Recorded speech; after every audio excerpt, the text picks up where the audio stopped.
Welcome back to another episode of A Warrior Spirit, where the inner warrior shines in their light. Today, I have the pleasure of Kandy Windom. Kandy is the founder of KW Coaching. She's also the founder of Lead 100 Mastermind.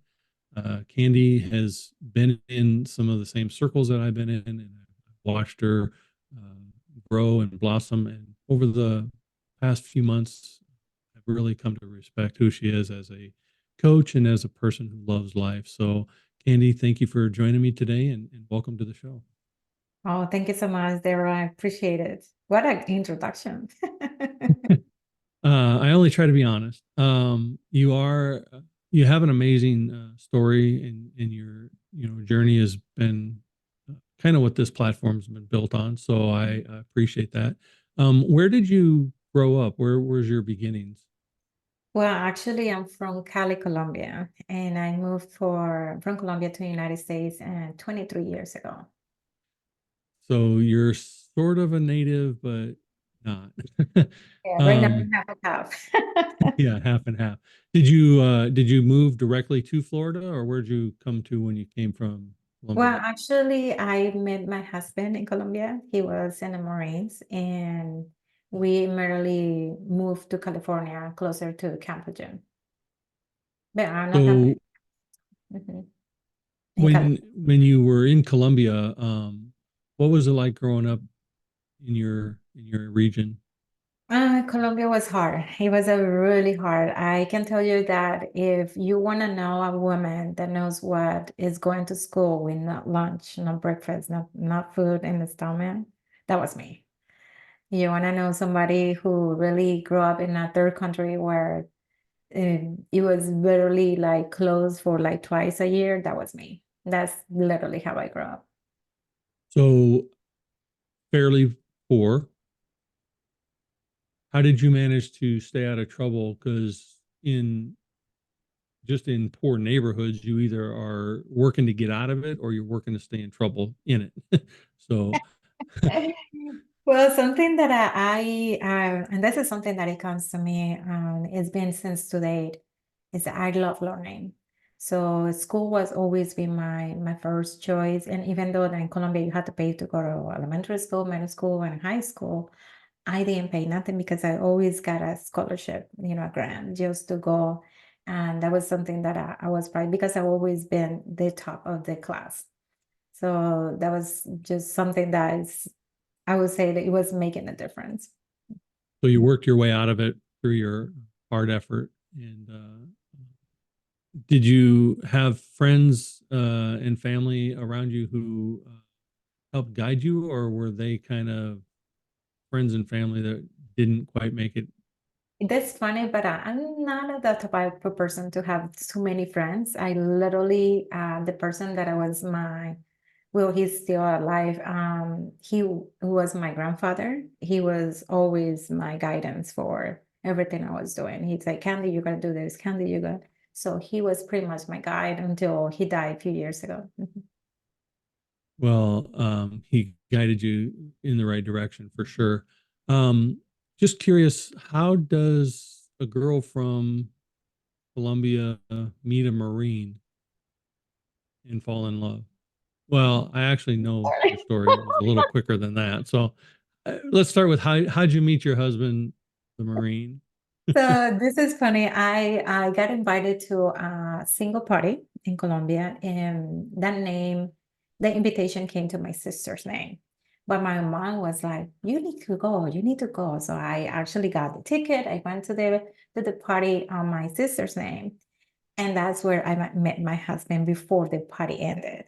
He actually was like, "Oh, I want to talk to Candy. I want to get to know her." That was on Friday, and on Sunday morning at the airport, he asked me to get married. That's quite the party.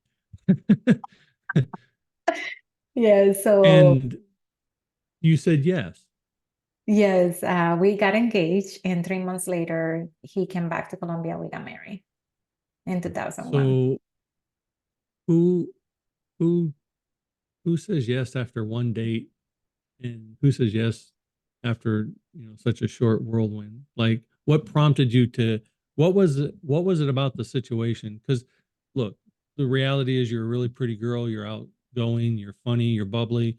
Lots of guys are interested in that type of person. What was outstanding about this person that made you say yes to such a crazy notion? Yeah, that's a great question. And I don't think I have never shared that in social media. So, guys, this is brand new information. So basically, I had two babies at the time. I had my daughter Natalia that she was 5, and my son was 1 year old.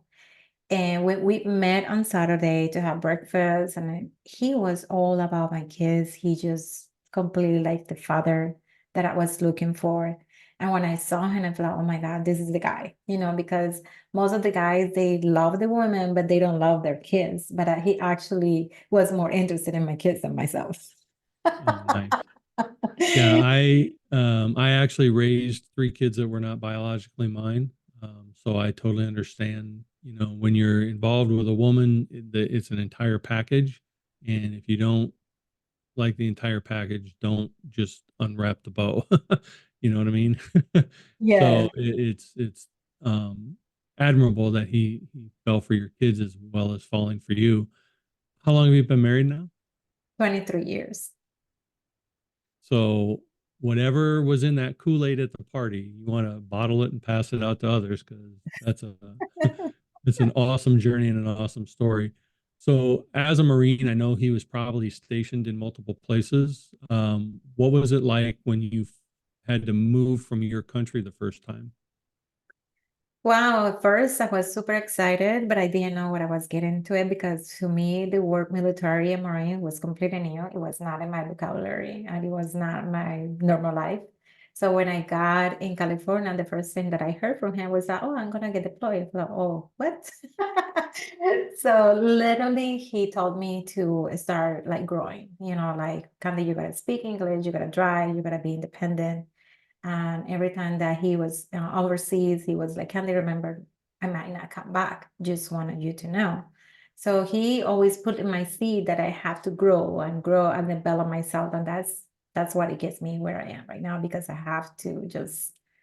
He was like, "Candy, if you something happened to me, remember you will not have the same life if you are not be successful." So I just want to say that I thank him for the the encouragement and it's not like oh for me, it's actually go and do it. So big supporter.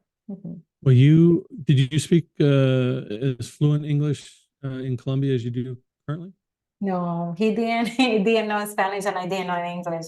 So, so literally, we were like communicating. I don't know if you remember those little calculators that you can just type the name on Spanish and English and translate it. That's how we communicated that time. It was not Google. It was not voice. It was. Wow. So that's how we connect and we communicate. Mhm. Love it. First communication. Play charades. That's really awesome. So how long did it take you to learn English? It actually took me probably, I would say the first 2 years is when I start like speaking a little bit more confident. But I literally, when I got my master's degree in human resources, and my advisor told me that my speaking was so bad and my English was really bad that I will never be successful. That is when I actually start like recording my voice and start speaking more with people. So I literally removed myself from the Hispanic community. I just involved just only with Americans, with people who only speak English or different language, because I just wanted to grow and develop my way of speaking. So And it was a did challenge. he did he learn Spanish? No, he's still not now in it. It's funny because my wife is Portuguese and she was born in Portugal in the Azores and then grew up in Boston and she learned English from like American TV cartoons and things like that. Um, Nice. but she's very fluent in all those languages and I still barely know Portuguese. So she gets frustrated. She's like, take time to learn my language. Yes, I wish, but sometimes it's good because when I get upset, just tell me, but I trust that you understand this, and maybe you have gone through this. but when I Yeah. get upset, the Spanish comes out. Oh yeah. Yeah. I know when she's upset because she'll switch into Portuguese, and I know that she's saying stuff that she doesn't want to really have me hear, but yes, I totally get it. Uh, so I'm curious, you fell in love with this guy because he was good at, technology and could communicate it on a hand device that he was into you. Yeah. His actions showed that he cared about your family. Um, but marrying somebody and then so my daughter was in the Navy. I have family who are in the military. I know what long-term deployment does on a family left behind. Um, how how was that communicated to you that there's going to be long periods of time where we're not together? Did he mention that before you guys agreed to get married, or that was just a shock to you? Yeah, that was a shock to me. But since I always been an independent woman. So basically, for me, that he was living and living myself, I was like recognizing, and I knew this for myself, for my heart, that he was doing something good for the country anyway. So I had to support him unconditionally. So the first thing is listen to his word. It was like, Candy, just continue studying, continue doing what I'm doing. And I just focus on school. I just focus on school, raising my kids, being at home. And that's all I was doing, not doing what other people were doing when their husband was deployed, like partying and maybe cheating, having an affair. I was just literally put my head in the books. Wow. And so it's because of his deployment you got your master's? Well, basically, I didn't get my master's just because of his deployment. I got my master's, and I actually have a doctor right now. But Yes. I got my master's right now is because it was I got a grant and a scholarship that they were paying me like almost $20,000 for my master's. So I was out. Okay, I'm not gonna say no for education. I'm not gonna say no to money. Come on, let me use this scholarship. It was not planned. Literally, when my plan came to a part of education, it was like literally just get my associate, get to work, make some money. But God just got the ways that you don't have no idea. And all the Mhm. jobs that I applied never get a job. So I was like, okay, let's go back to school. Let's go back to school. Let's learning more and learning more until I feel okay, now I got a master's degree. Now I have to make a living, right? And that's when I started my HR career, my HR professional career. And I work for the Homeland Security, I work for the state of Florida, I work for the country, for the community, here in Florida too, in big corporations like Nielsen, GE, you name it. I have been in many, many companies that I was HR supporting. Mhm. I used to work at the local college here and I used to help people get their doctorate degree. So I know people with a doctorate, what it takes to earn that. And I'm sitting here, and it's part of why I wanted to speak with you because I'm fascinated.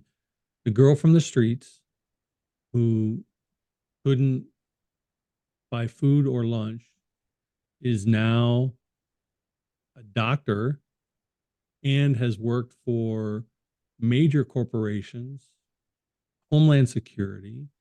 Like you literally are living the American dream, but it wasn't all handed to you through scholarships. You created these efforts and these opportunities by your own hard work and your own desire to be better. So was that part of what your grandfather helped instill in you, or was that just a mechanism of survival from Colombia? No, that's basically my grandfather always told me that I was meant to do some great things and to change the world, but he didn't tell me how. He just continued to do it. Don't be afraid, just do it. You're for this country. Just continue doing. That was always his words. And he was like, can they just do it? Don't work too hard. It's work smart, right? So yes, to get a doctor degree is super hard, but I took my time. I was not rushing it. I took my pace and doing as it goes, and when it comes, it comes. So it's like you believe it will come anyway, but you just don't know when, right? That's Mhm. basically my mentality. And I can tell you that for somebody who didn't have no money at all to have everything right now, the one thing that I changed is it was my gratitude of everything. I live in gratitude 24/7.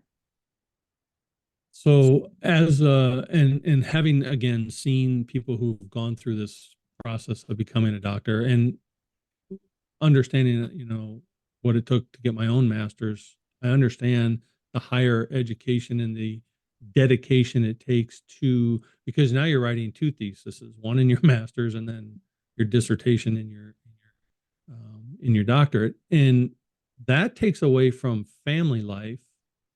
And if you don't have your partner there who's deployed all the time, how are you managing two kids, supporting your guys, self with work? Because I don't know if you were just a stay-at-home mom or not, but how did you handle juggling both of those for someone who's fresh off the boat, really?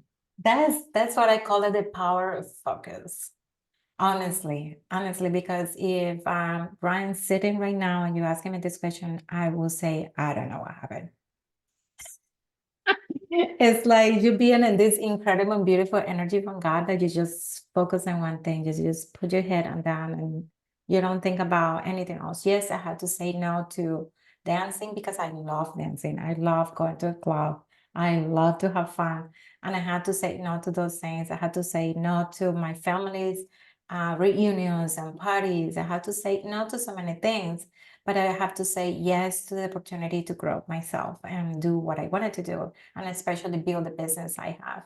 So that's what I feel like when you are focusing on one thing every day, you get it done. Yeah, I totally believe that because I use this example with some of my clients, and I'm sure you can kind of relate to this. But we would all agree that the energy of the sun is very warming, right? But it warms over a great area. But if you take a magnifying glass and laser focus that same exact sun, now you can start fire and you can burn things because now you're laser focused. So it's not the vast amount of the energy, it's that focused energy and how you apply that. So how did your kids handle transition from Colombia to the United States and then to where you are now?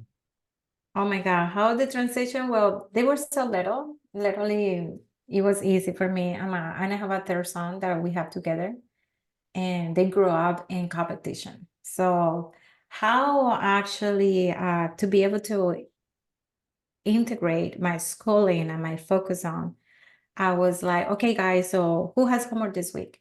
Oh, I have this and that. We just making a list, and I have my name too with my homework. I was like, okay, so whoever wins this week is gonna pick the restaurant, is gonna pick the dessert, is gonna pick the fan, or some activity that we're gonna do this weekend. So we're just gonna compete. And they were studying, I was studying, we all in competition, and whoever get the highest degree, highest grade, actually choose their nice restaurant, or let's go mom and let's go to the beach, or let's go bowling. So they pick the activity. So that's how they grew up, and even till today they're still doing it.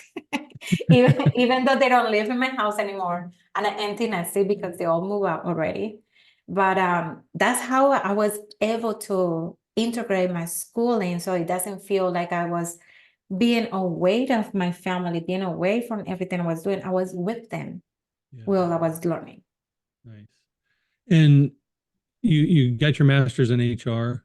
What did your doctorate Education. in communication? Education, no education. Oh, education. Okay. Yes. And so how do you take, well, HR is vastly different than education, and education sort of plays into what you're doing today, just an adult version. How did you decide that I'm going to become a coach? How am I gonna become a coach? Oh my God, that story. I can tell you that I was working for a career source here in Tampa Bay.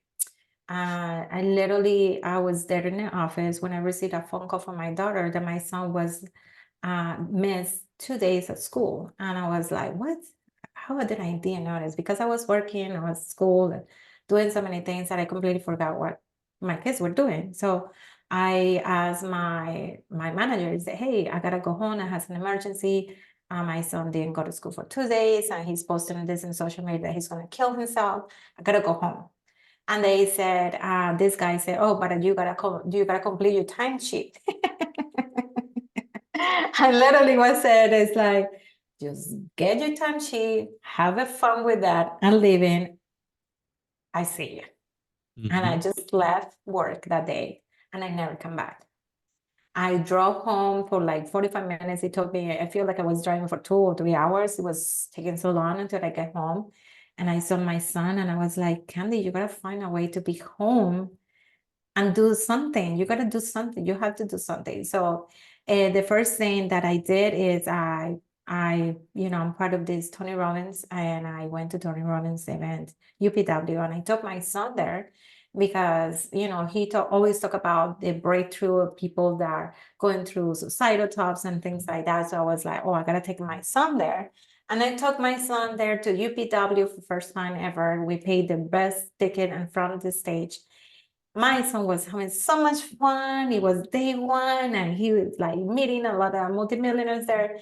But I was like crying. And I was looking on him and looking at everybody, but like, I can do this. I want to do this. So I started crying. I feel like, no, I gotta find out a way. That's when the spark came. And I said, I've been to Tony Robbins, and he is very impactful and very powerful. And I don't know how you're not in the room and feel moved to do something. And I realized you were taking, your son there to help save him, but in essence, you saved yourself as well. God works in serendipitous ways. You have lived a serendipitous life. You went to a party under your sister's name, found your husband, which got you to America, which got you to major corporations, which gives you HR intel on how to run and build a business, Homeland Security, which gives you unbelievable insight to the right and wrong of how to do things. yeah, trying literally. to trying to save your son by taking him to something that will be impactful to him, and instead it's impactful to you. Mhm. Um, do you find the serendipity throughout your life ironic, or just you're so accustomed to it? It looks like every time that I try to do something because of somebody else, it's like a gift for me somehow. But if I look for things for me, it doesn't happen. It doesn't. It doesn't. It's like in my business, I was like, when I started my business, I struggled so much at the beginning because I was like, oh, I need money, I need clients, I need this for me. I want to have this card, I want to do it. When everything shifted to my clients, I was like, I want to have a client that is gonna make so much money, it's gonna be so free, gonna be able to provide their husband, their kids, they're gonna be able to do all this. That's when I got my first client. And I noticed that when I change my focus and just on them is when I receive the blessings and the gratitude. Yeah, when we're doing it for others, and I think you can relate to this, even from being a public speaker. When we go on stage with the mentality of, oh, what are they going to think of me? What am I going to say? Am I going to miss what's in my speech? Am I wearing the right clothes for this audience? You get so nervous. But when you focus on, am I going to be impactful to this audience? Yeah, you're still a little nervous because you want to deliver the impact, but it's a different energy because now you're there to serve others. And I think you found that when you're focusing on your client or what you can help them with, the blessings open up to you tenfold. I know from poverty, I lived in the streets of the United States myself. I didn't come quite from the impoverishment that you did, but I know what it's like to be homeless and you know, selling blood for gas money and doing it, what it takes. What was it like when you made your first, not only 100,000, because that's a huge milestone that all of us in business, we all seem to want that six-figure income, but more than that, we want our freedom. You wanted to be a stay-at-home mom. You wanted to be able to give back to your kids in a way that money couldn't buy. So Mhm. what was it like when you first combined those two? And then what was it like going to a million? Because I know you've hit that mark. Wow. I can tell you that when I got my first 100K, I couldn't believe it because the moment that I remember I had my first client was $7,000. That was a company in Washington, D.C. And we connect and I served them. I did a training and it was so amazing. It was for me, it was huge money. It was like, oh Hmm. my God, you paid me $7,000 to me, just one client. Well, you have to work for a company that I was working for whole month for 7,000 and just get one client 7,000. It was unbelievable. And then when I feel like oh my God, I can't believe I make 100K. I cannot believe it. But at the end of the day, it was like, but it's not a lot of money. It is not a lot of money. And but when I see that in my coaching group and when I talk to them, I feel the blessing. It feels so amazing just to reach the mark. But also it was the moment that I had to feel serious about my business, that it was not a hobby anymore. This has to work and it has to be a serious. So that's when I increased my team. So I got, instead of having two BAs, now I have seven. So instead of just having myself doing the coaching, I have two coaches right now. I have two trainings. So how I can improve this so I can get more people and help more people get their life and pay them for the bills, because it's amazing just to see, my BAs, what they can do with the money that I pay them. Well, the company pays them. But that was just so amazing. And then when I hit the million, I couldn't believe it. What was it like? I know the United States military doesn't get paid huge dollars. Uh, Even if you're a career military person like your husband, I know from firsthand experience watching my family, you don't get a lot.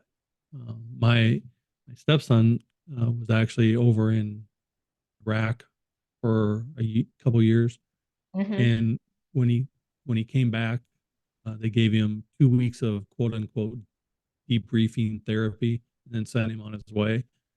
My daughter was in the Navy, didn't get the benefits and help that she should have for her service.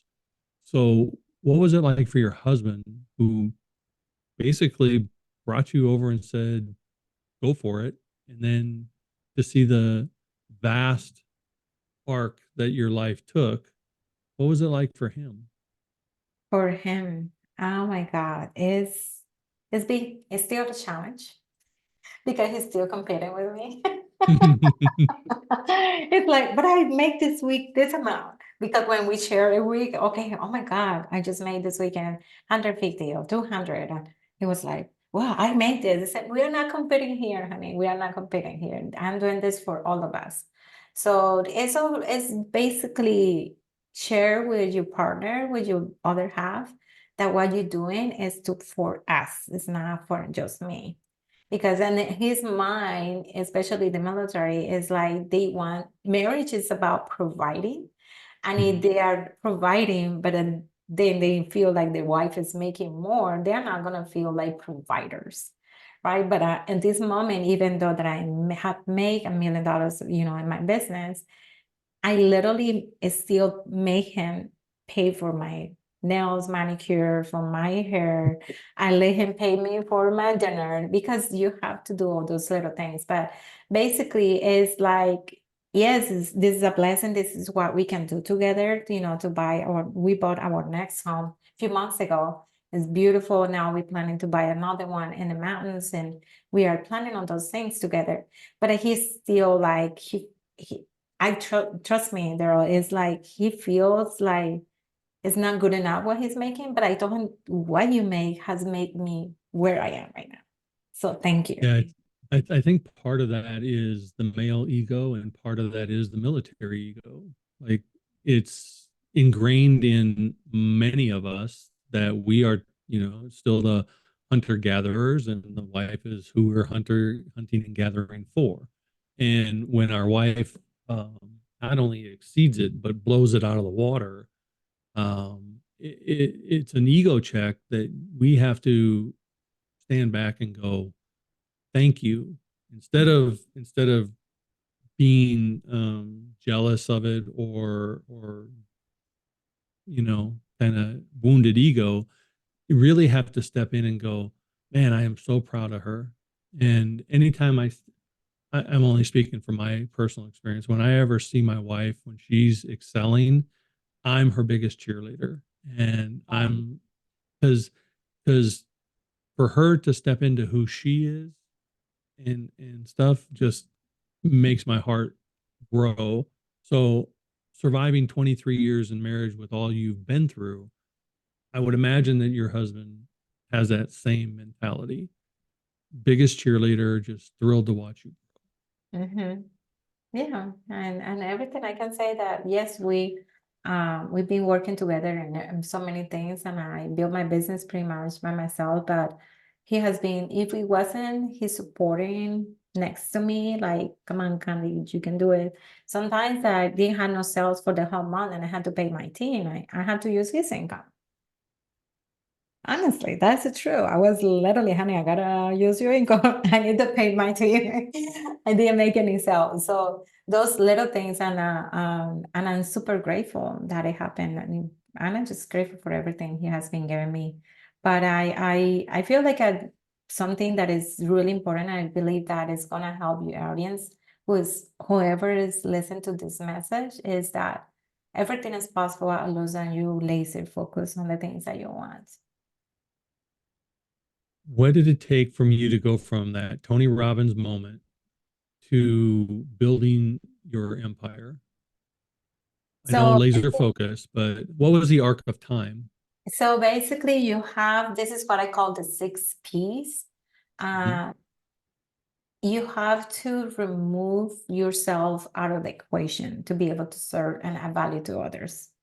So the moment that I'm pretending that everything is good, the pretender, the other one is the perfectionist that unless this video is perfect, I will not post it, or unless this ebook is not out of grammar, I won't post it.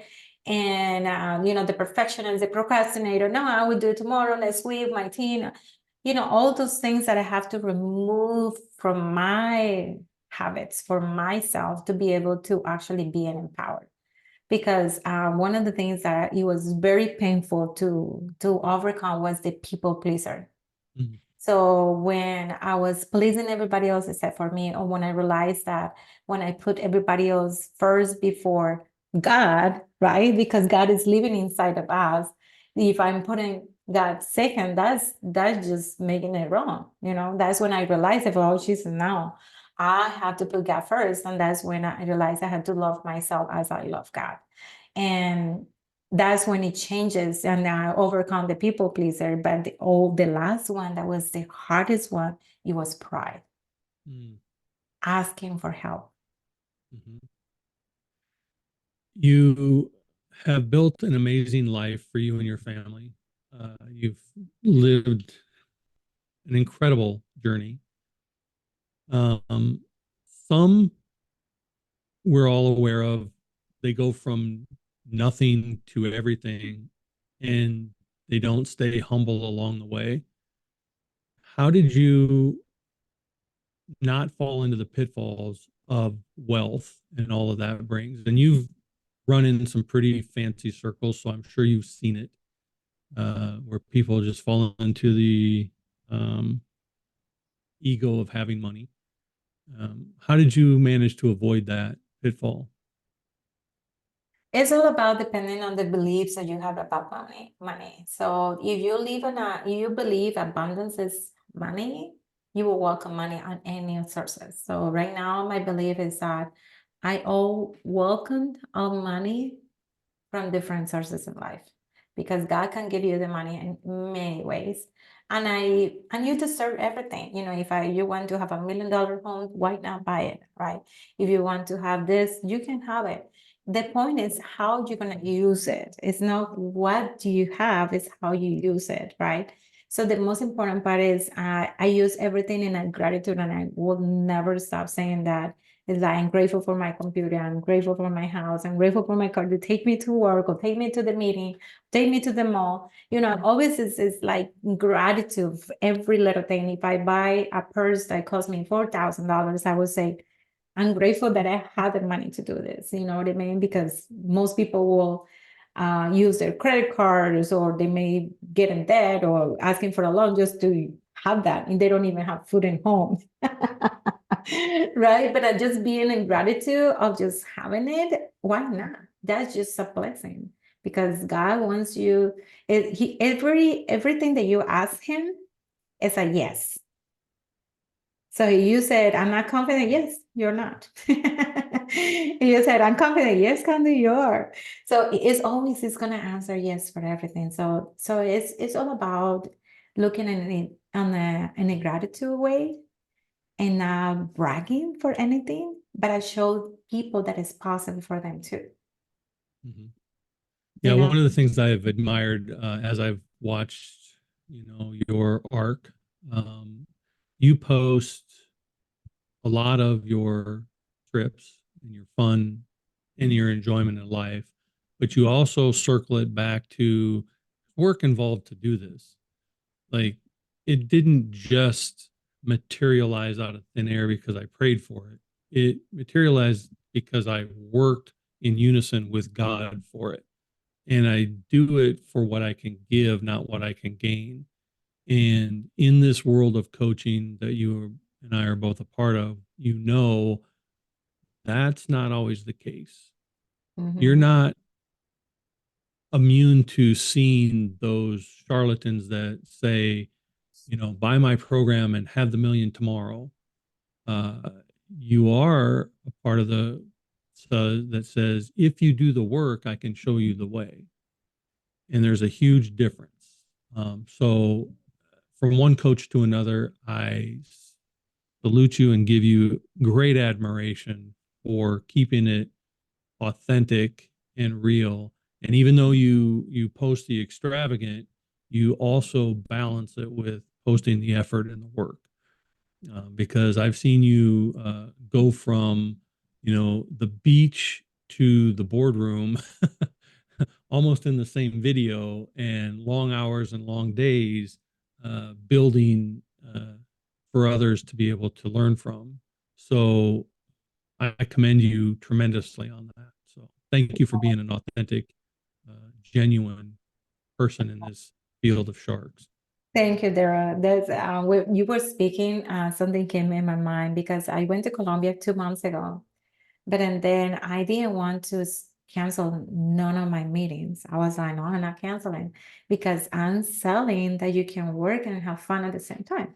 So my brother-in-law was like, Kandy, we gotta drive 7 hours. Where we going?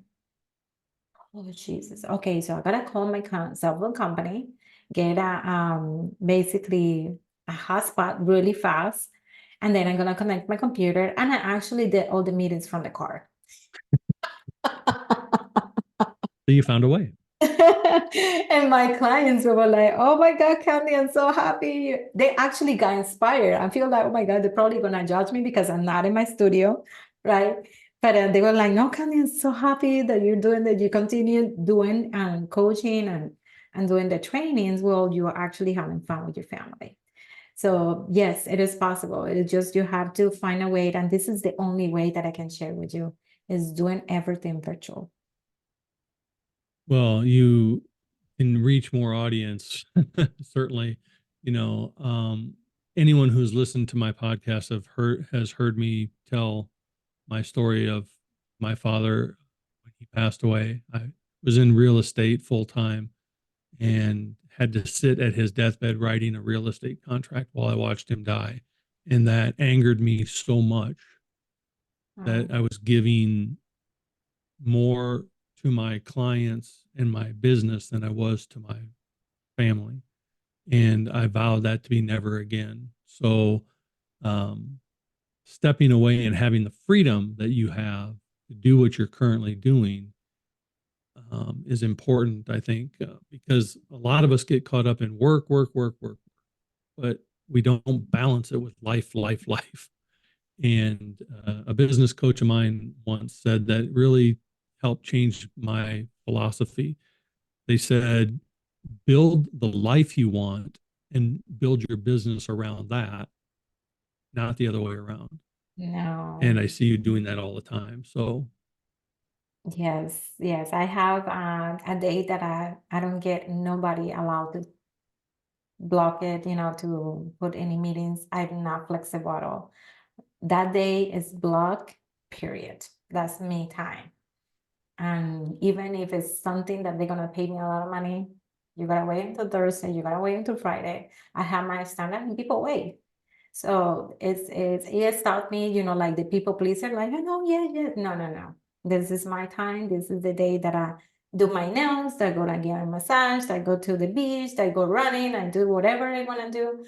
This is my time and nobody's gonna disturb that. So yes, you just gotta build. That's basically what I teach my clients to is like build your calendar. It's okay, what do you want? Okay, now this block, this is the coaching calls, this is what you're gonna do. And if a company is gonna tell you gotta drive, then you're gonna show up 3 times. mhm, But you gotta do it virtual because you can do it from Europe, you can do it from Hawaii, you can do it from Japan, from anywhere virtually. If mhm, not, you're gonna be stuck in your own place driving and doing it. So mhm. that's what I told them. And but again, you've modeled it, which is really the essence of teaching. You've lived what you're teaching and you've modeled it. You haven't just said, "Oh, well, here's the sunshine and rainbows." Track it yourself. So I appreciate that. What if you were to give a little girl in Colombia, your little girl, you as a little girl in Colombia, the advice of the adult you sitting in Florida, what would you tell her? Whatever you're going through right now is gonna give you the learning that you don't have to get where you want. So just keep moving forward. That's what I would say, my little me. Just keep moving. It's gonna be hard, but this is teaching you to. It's like last weekend I did a 2-day virtual event. Bootcamp was private for my clients, and I got diagnosed with pneumonia last week. My doctor told me that I won't be able to speak, that I'm gonna lose my voice, that I should cancel. I didn't cancel my events.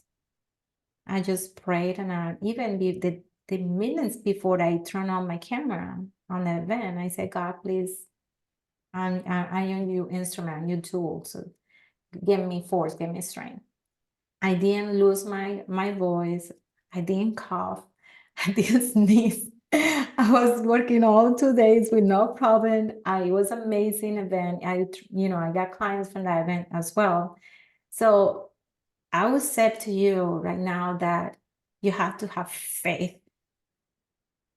Even if somebody's gonna tell you, nah, you're gonna show them, let me show you how I'm doing it. Yeah, and the thing about faith is it isn't always packaged the way we want it, and it isn't always pretty. I tell people all the time, you don't need courage if you're not afraid of anything, and you don't need faith if you can see the entire road.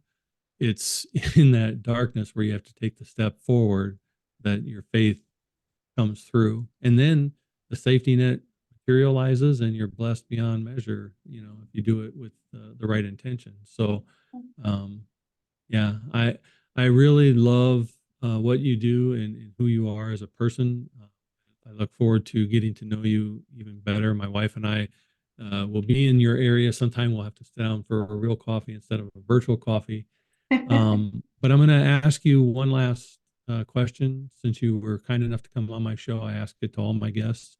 What does a warrior spirit or having a warrior spirit mean to Candy? The warrior spirit means that you just have to step into 3 things in your life to be in alignment. The first one is that you have to have a clear purpose. You really have to know what is your calling, what is your purpose. The second thing, you have to have passion on what you're doing. and you have to use God's talents that is given you. So when you're in those three in alignment, when you are in alignment, it means that you are in your purpose, your passion, and your talents, and that's what a true warrior spirit is. Oh, I love that. And I love that you've embodied it. Thank you for doing this today. And I know you're going to have many successful things coming in your future. You're just getting started. 23 years overnight success. uh, um, we'll drop some links in the video to have people be able to reach out to you and get a hold of you if they would like to connect. And just thank you again for being this bright light in a darkened world. And I appreciate what you do and who you are. So thank you. Oh, thank you. Thank you, Tomas. Yeah, appreciate it. You have a blessed day. Thank you.